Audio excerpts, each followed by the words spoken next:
The kingdom of my divine will in the midst of creatures.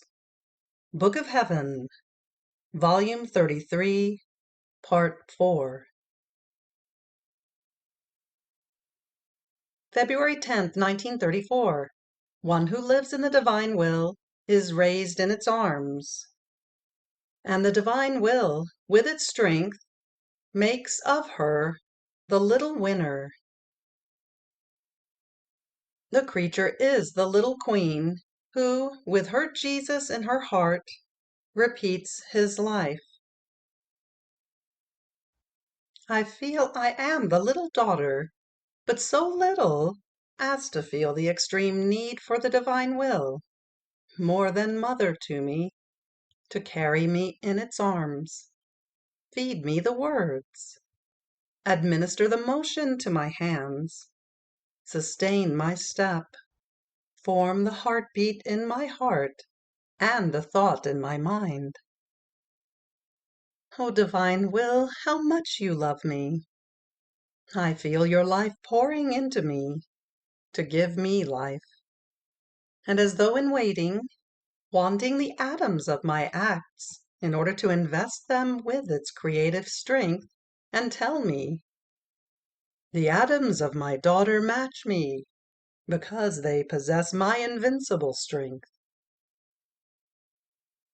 But while my mind was amazed in seeing the loving and maternal devices of the divine will, my always lovable Jesus, who is always on guard to be spectator of that which the divine volition does in me, told me, my little daughter, you must know that my supreme volition looks upon one who wants to live in it as a birth from itself, whom it wants to raise in its arms with its maternal cares. And as it sees that its tiny little one wants to give something of her own with her little works, to tell her that she loves her. There's a footnote here with regards to the word her. Her is referring to the divine will as divine mother. Beginning at the sentence again. And as it sees that its tiny little one wants to give something of her own with her little works, to tell her, the divine will as divine mother, that she loves her, this divine mother clasps her daughter to her breast and fortifies with her strength the motion, the word, the step of her daughter. This fortitude invests her completely. It transforms her, and even though she is little, she appears as little and strong, little and winner. And this mother takes delight in letting herself be won by her little daughter. So she appears strong in love, strong in suffering, strong in operating. Strength is the halo of this creature. She is the invincible one before God and over herself. Her weaknesses and passions tremble before this little winner. God himself smiles and converts justice into love, into forgiveness, in the face of the childlike strength of this creature. It is the strength of her mother, her perennial care, that renders her strong and invincible. Therefore, if you want to be the winner over everything, grow in the arms of my will. It shall pour itself into you, and you will feel its life palpitating within you, and it will raise you to its likeness, and you will be its honor, its triumph, and its glory. Then I continued to think about the divine will, and before my mind appeared the most beautiful scenes of the divine operating, as though all in act of giving themselves to me, to make themselves known, to receive my little love, my gratitude, and my thanksgiving. And my beloved Jesus added, "My blessed daughter, for one who lives in my will, all times are hers, and I love to hear, being repeated to me by her, that which the creatures have not done for me, because with so much love I have operated for them, as well as that which they have done for me. Therefore, one who lives in my will finds in act the creation, and in the azure heavens, in the refulgent sun, in the sparkling stars, she gives me her kisses, her filial love, and oh, how happy I feel that in so many created things I find the love, the kisses, the grateful act of my daughter.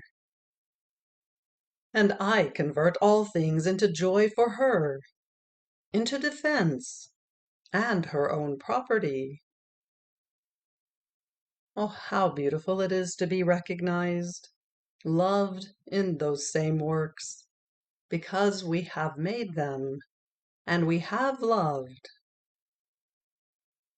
She finds the brief epoch of innocent Adam, and together with him she gives me his innocent embraces, his chaste kisses, his love as my son.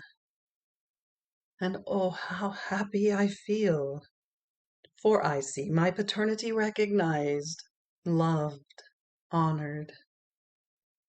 Oh, how beautiful it is to feel myself a father, and as such, to feel loved by my children. And I requite her with my kisses, my paternal embraces, and I give her, as the right of her property, the infinite joy of my paternity. What will I not give to my children, after I have been loved and recognized as father? Everything. I will deny them nothing, and they give me the right, the joy of my children. Nothing can I deny to one who lives in my will. If I did so, I would deny it to myself. Therefore, I give everything, and she repeats for me the scenes of her giving me everything. Therefore, in it, there are exchanges of works, reciprocal love, which form such moving scenes as to form the paradise of God and of the soul. Oh, thousands and thousands of times blessed the one who comes to live in the celestial dwelling of my will.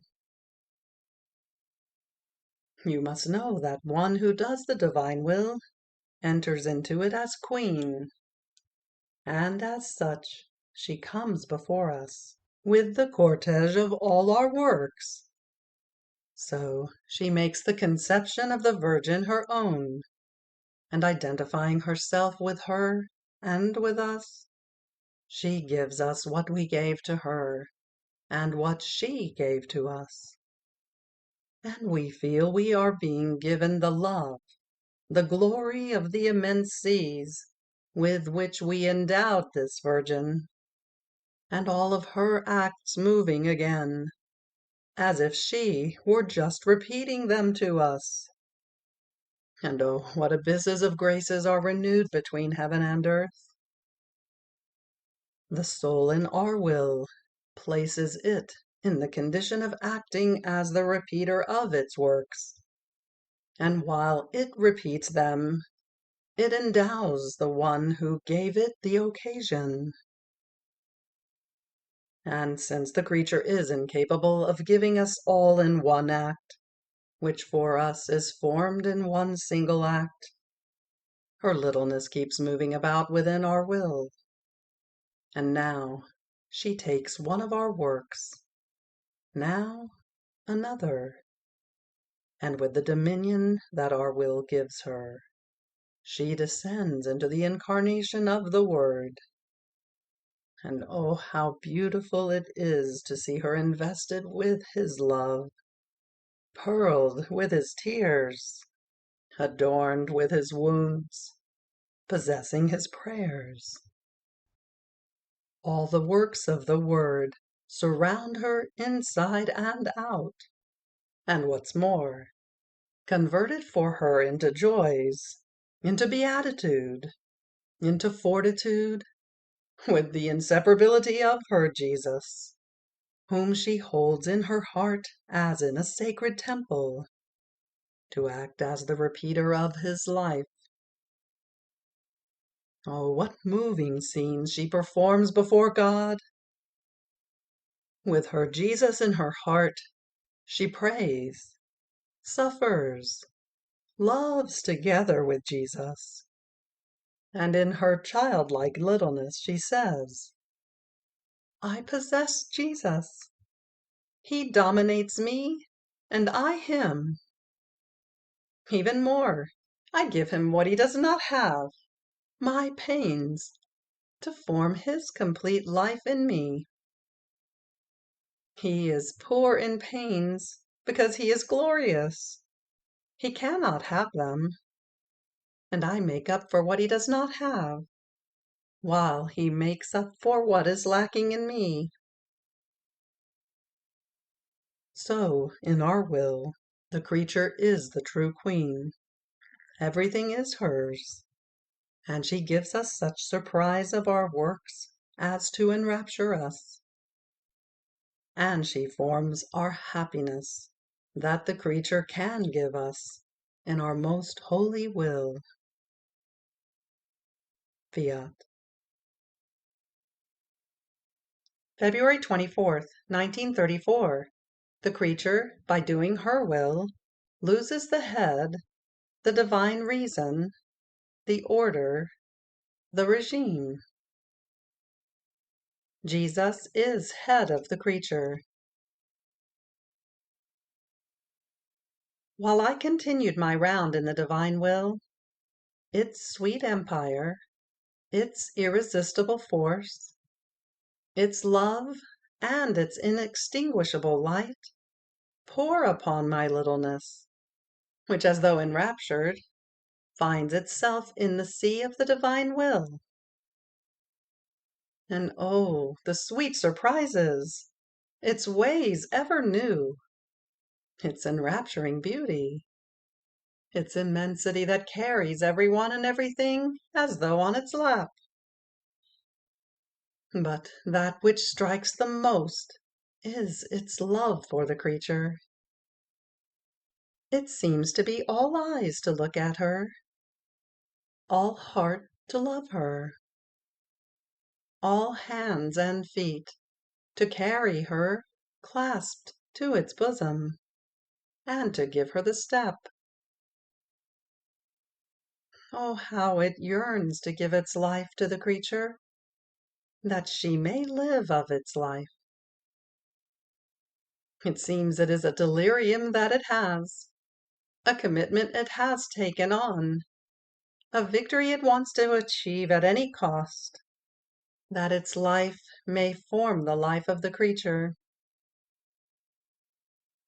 So my mind was wandering amid this show of love of the divine will, and my sweet Jesus, all tenderness, told me, my daughter, man, by doing his will, lost the head, the divine reason, the regime, the order of his Creator. And because he lost his head, all the members wanted to act as the head. But since it is not the member's office to have the virtue and the ability to act as head, they were unable to hold the regime, or the order among themselves, and each member put itself against the other, and they separated. So they remained as scattered members, because they did not possess the unity of the head.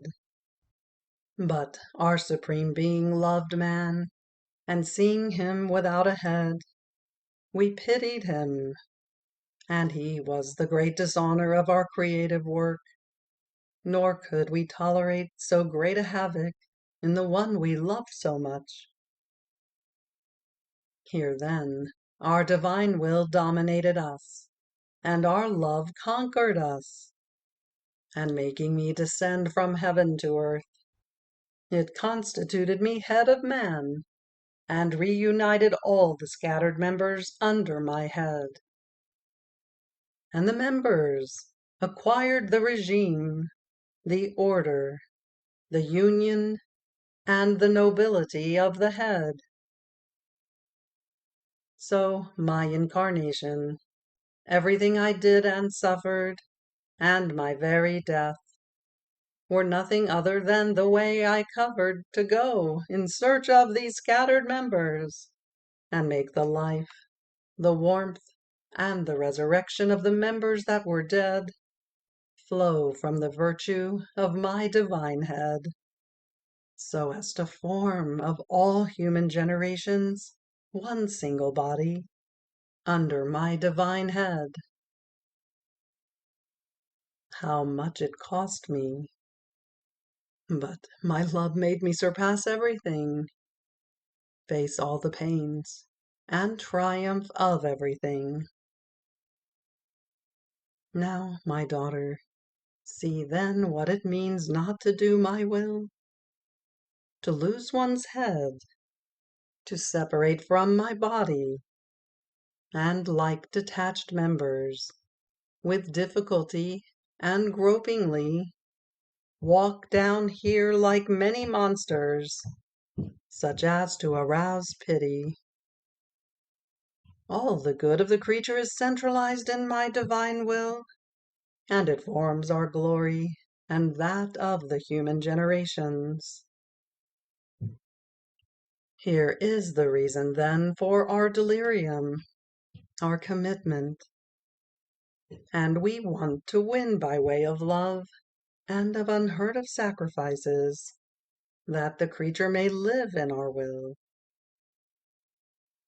Therefore be attentive, and make your Jesus content. Fiat. March 4th, 1934. The acts done in the divine will form the ways, embrace the centuries. What it is that forms the prison, the divine engineer, and the insuperable artisan. My poor intelligence keeps going around in the divine fiat, to meet with its acts, identify myself with them, court them, love them, and be able to say to it, I hold the love of your acts in my power, therefore I love you just as you love me, and whatever you do, I do as well. Oh, how beautiful it is to be able to say, I have disappeared in the divine will, and therefore its strength, its love, its sanctity, its operating are mine. We take one same step, have one same motion, and one same love. And the divine will, all in feast, seems to say, how happy I am! I am no longer alone. I feel within myself a heartbeat, a motion, a will that runs within me, and fused together, never leaves me alone, and does what I do. So while my mind was wandering in the divine volition, I thought to myself, but what is the good that these acts of mine done in the divine will do? While I do nothing, the divine will does everything. And because I am together with it, inside of it, it tells me that I do what it does. And it says so with reason, because being in it and not doing what it does is impossible, because its power is so great as to invest my nothingness and make it do what the all does. Nor is it able to or capable of doing otherwise.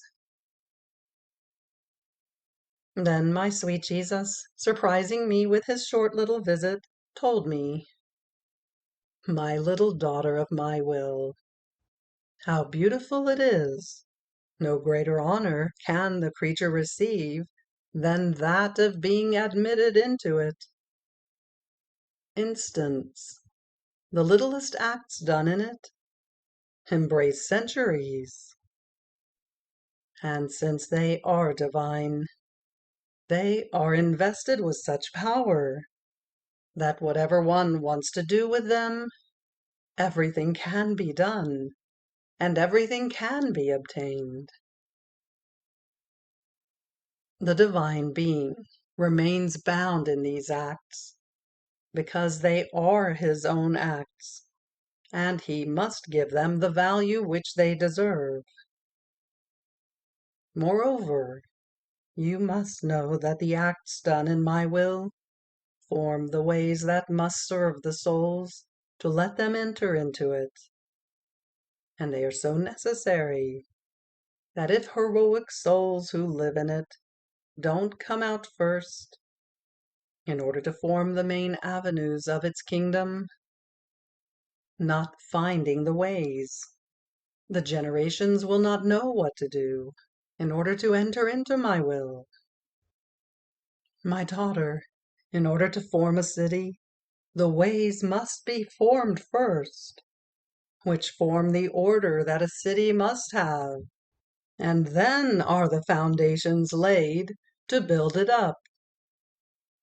If the ways, the gates, the communications it must have are not formed, there is the danger for the citizens to form a prison for themselves rather than a city, because, not provided with ways, they would not know from where to get out. See how necessary the ways are. Now, the city without ways is the human will, which, enclosed in its own prison, has closed all the ways to enter into the celestial city of my divine will.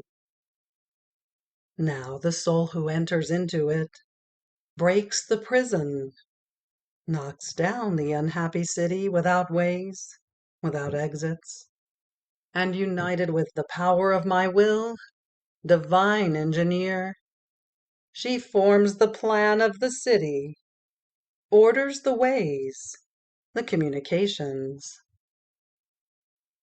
and my will, acting as insuperable artisan, forms the new citadel of the soul, with such mastery as to form the ways of communication, in order to let other souls come in and form many citadels, so as to be able to form a kingdom.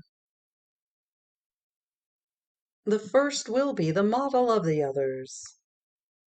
See, then, what the acts done in my will serve for. They are so necessary to me that without them the way would be missing to let it rain. Therefore, always in my will do I want you. Never go out of it if you want to make your Jesus content. Fiat. March 11th, 1934. How one who does not live in the divine will casts it into loneliness and reduces it to silence. Who the temple of God is. The divine will, temple of the soul. The little host. Sign in order to know whether one lives in the divine will.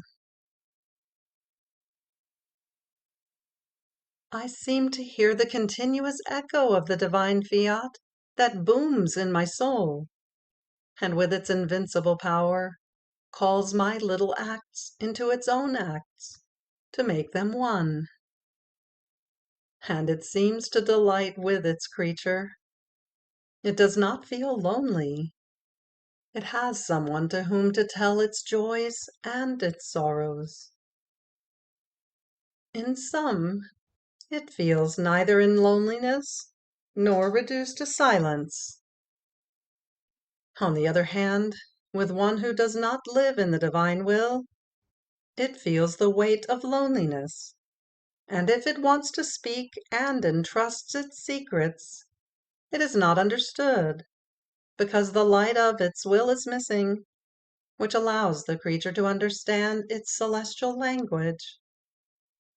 And oh, how sorrowful it remains, that while it is all voice and all word, it has no one to whom to speak, even just one of them.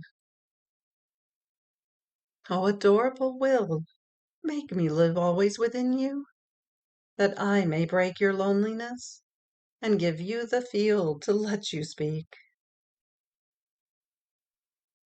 But while my mind was wandering through the vast horizons of the divine fiat, my sweet Jesus, repeating his little visit, all goodness told me, my little daughter of my will, it is really true that one who does not live in our will casts it into loneliness and reduces it to silence. You must know that each creature is a new and distinct work that we have to do, and therefore new things to say. If she does not live in our will, we feel that that creature is far away from us, because her will is not inside our own.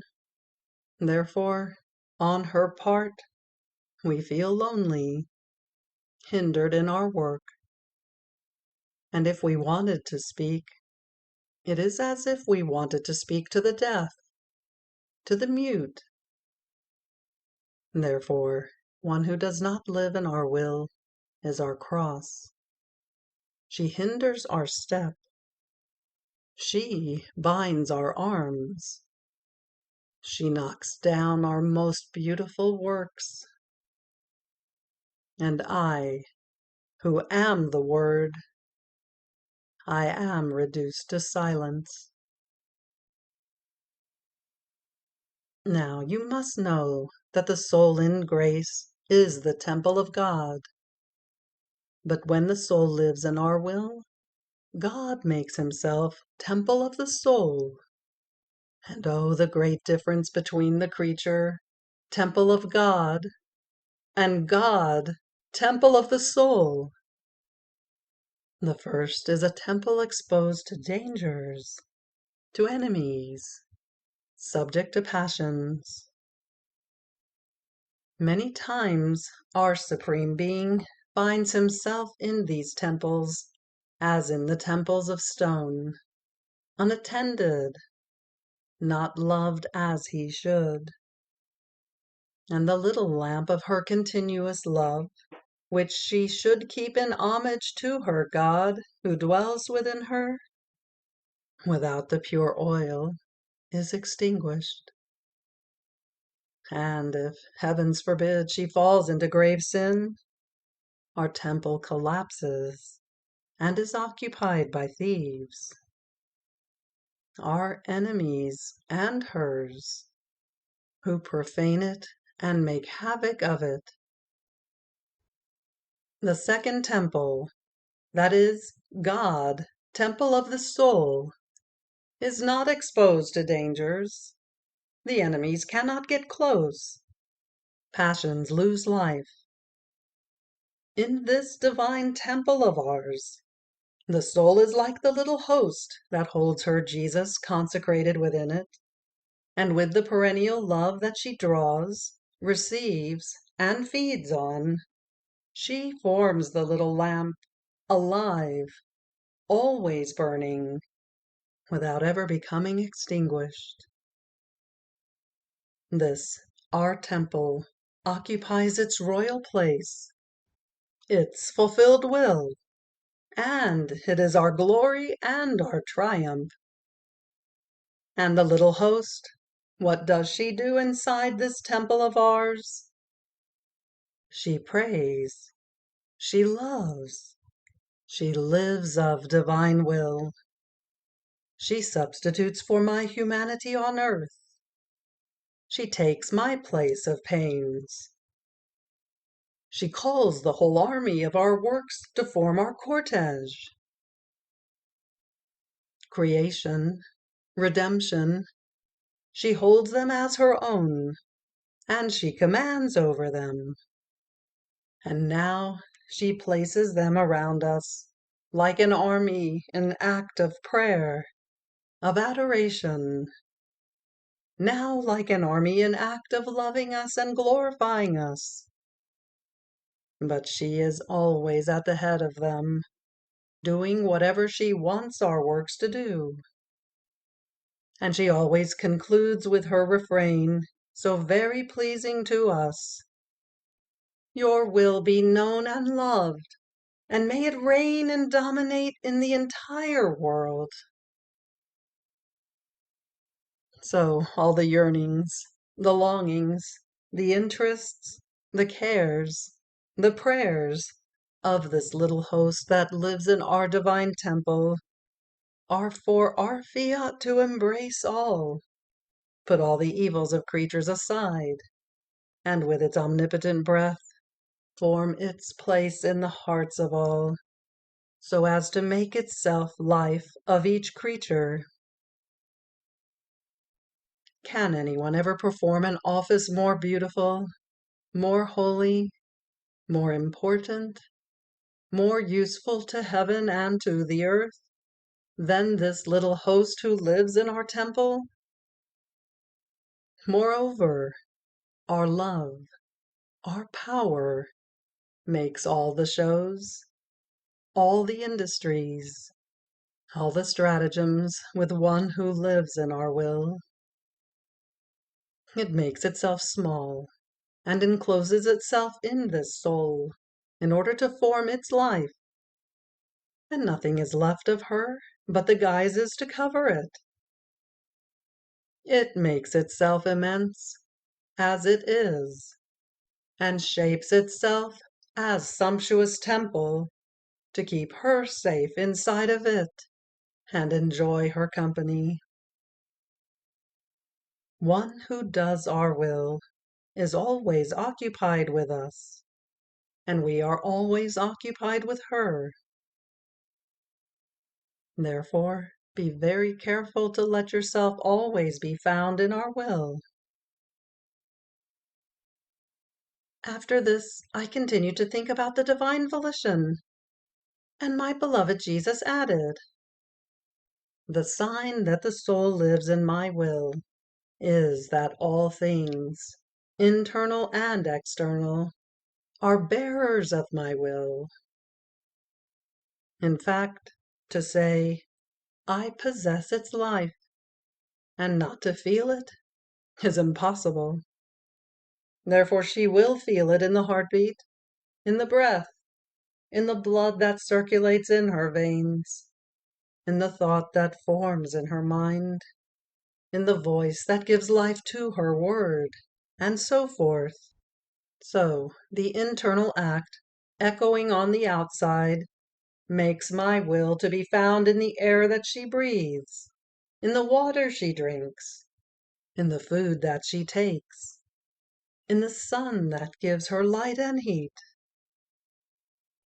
In sum, the internal and the external hold hands, and form many acts, to form the life of my will in them. One act alone does not form life.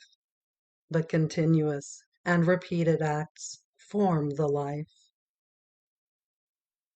Moreover, in my will, everything is present, as though in act of doing everything that has been done by us, and in it the creature enters the power of our present acts and does what we do.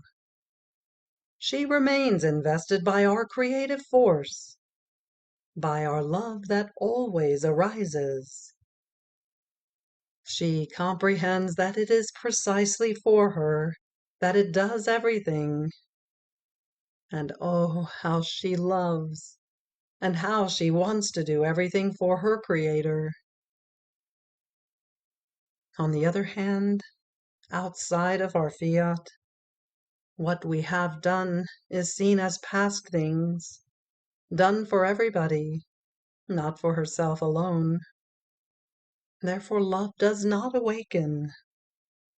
It sleeps. It remains as though in lethargy, and thought of as a love far away, not in act. Therefore, there is such a difference between one who lives in my will and one who lives outside of it, that there is no comparison that holds up. Therefore be attentive, and thank me for the great good I have done to you in letting you know what it means to live in my will. Fiat. You have reached the end of the Book of Heaven, Volume 33, Part 4. Fiat.